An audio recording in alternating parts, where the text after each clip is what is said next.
I wanted it to be quick today. I didn't want to have to lead, but the way it broke, I didn't want to be in what we call like the washing machine, so like where you're getting bumped around in the middle of the pack. And so if I was the lead, I wanted to make it honest. I don't want to be leading and have it go through relatively slow, so we're having to kick and it's just top two make the final. So I was playing the game today, making sure that we had as many through in our heat as possible. Good job. Yeah, you too, man. So you feel like you got much left for Friday then? I do. Yeah, if I'm being completely honest with you, I had some more gears to go through on that backstretch, and I kind of hesitated because I didn't know if I wanted to burn those matches to hold the lead, or if I wanted to sit and then play the hunter in the last 200. That's what I did, and I still just didn't quite have enough. They were moving pretty quick. The winner ran faster than my PB today.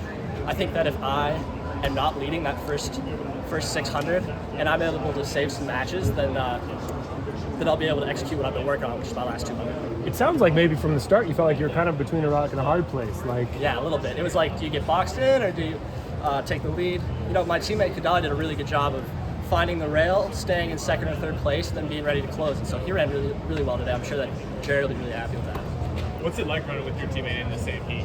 I love it. I was telling my teammates earlier, I feel like competitors can be a little bit intimidated by him at times. They don't really know how he trains or what his strengths are.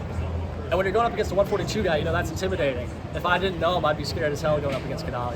And even though I do know him, sometimes I'm scared going up against him.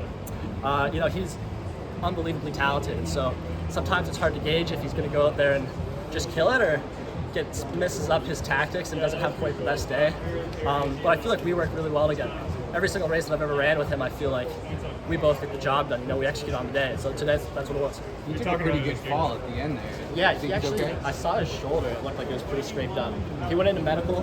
Fingers crossed he's okay. But I'm sure even if he had a broken arm or something, he'd probably still line up for that final on Friday.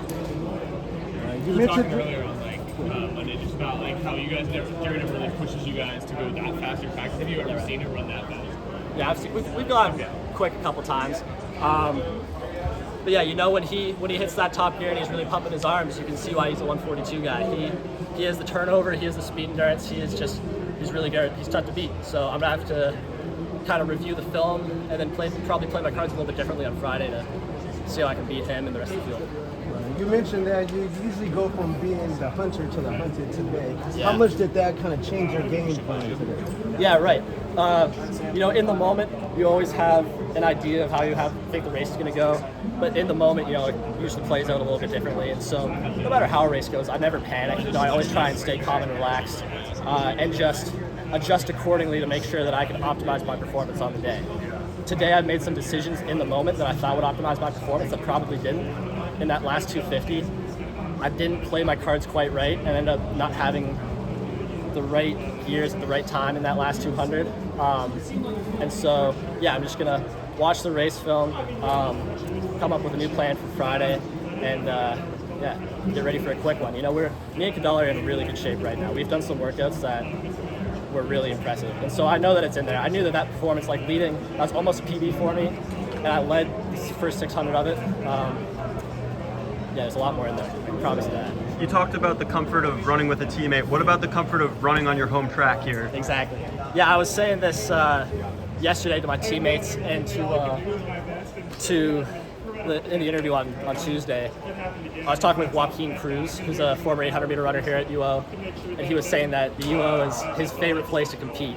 He's competed in the Olympic final, he's competed at national championships. He says no place like running in Eugene. And he said, let the crowd carry you, was what he told me. The Eugene fans love track more than anyone. And so today I really felt it. I'm sure on Friday I'll really feel it, but a home crowd advantage, having those Hayward Field fans cheer home their Ducks is a special feeling.